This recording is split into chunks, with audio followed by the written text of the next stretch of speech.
ఉపాధ్యాయ సమావేశానికి విచ్చేసిన మన గ్రామ సర్పంచ్ శ్రీమతి టి నిరంజని గారు, ఎంపీటీసీ శ్రీ దారపు పెద్దినాయుడు గారు, మన పాఠశాల చైర్మన్ శ్రీ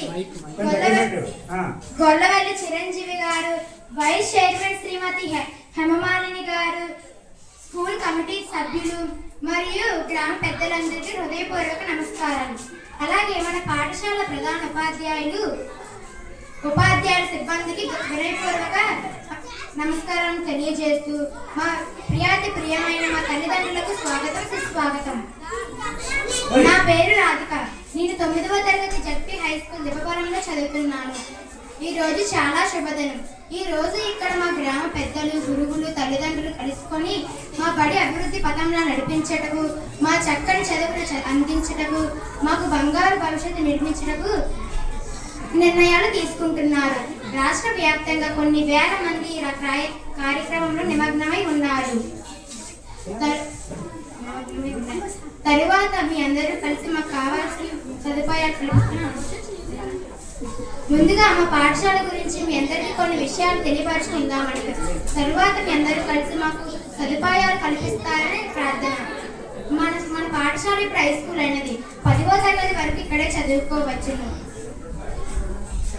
చక్కని పాతవాడు గల ఉన్నత అర్హతలు గల అంకిత భావంతో పనిచేస్తున్న మన పాఠాలు బోధిస్తున్న 12 మంది ఉపాధ్యాయులు ఉండడం మా అదృష్టం. వారు మాకు చక్కని విలువలతో కూడిన విద్యను అందిస్తున్నారు. మన ముఖ్యమంత్రి శ్రీ నారా చంద్రబాబు నాయుడు, మన విద్యాశాఖ మంత్రి శ్రీ నారా లోకేష్ గారు ప్రభుత్వ పాఠశాలకు అత్యున్నత తీర్చిదిద్దేందుకు కృషి చేస్తున్నారు. మా పాఠశాల మౌలిక వసతులు కల్పిస్తున్నారు. మా పాఠశాలలో విశాలమైన తరగతి గదులు, పటిష్టమైన బిల్డింగులు, ఒక తరగతి గదిలో 4 ఫ్యాన్లు, 5 ట్యూబ్ లైట్లు, గ్రీన్ బోర్డులు, డిజిటల్ విద్యా బోధన, స్మార్ట్ టీవీలు, ఐఎఫ్పి ప్యానెలు ఉన్నాయి. రంగురంగుల బెంచీలు ఉన్నాయి. పిల్లలకు ఇబ్బంది పడకుండా చక్కని పరిశుభ్రమైన మూత్రశాల మరుగుదొడ్లు ఉన్నాయి. ఆయమ్మ వాటిని చక్కగా నిర్వహిస్తుంది. మధ్యాహ్నం భోజనానికి వస్తే ఈ సంవత్సరం నుండి ప్రభుత్వం వారు ఖరీదైన సన్నబియ్యం సరఫరా చేస్తున్నారు. అందువలన భోజనం రుచిగా ఉంటుంది. వారానికి రకరకాల పోషక విలువలతో కూడిన ఆహారాన్ని అందిస్తున్నారు. వారానికి 5 గుడ్లు మరియు శక్తినిచ్చే బెల్లం శనగ చెక్కీలు మరియు రాగి జావా అందిస్తున్నారు.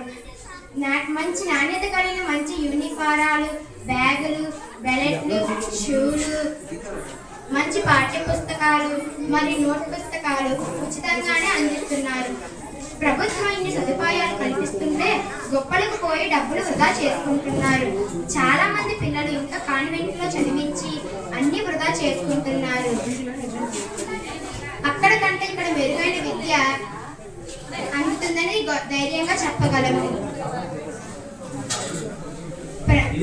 ప్రభుత్వం వారు తల్లికి వందనం అనే పథకం ద్వారా ప్రతి పిల్లవానికి సంవత్సరానికి 13,000 అందజేస్తున్నారు.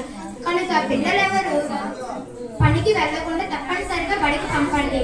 ఈ సందర్భంగా మీ అందరినీ కోరుకున్నది ఏమనగా, గ్రామంలో అందరి పిల్లలను మన బడిలోనే చేరేలా చూడండి.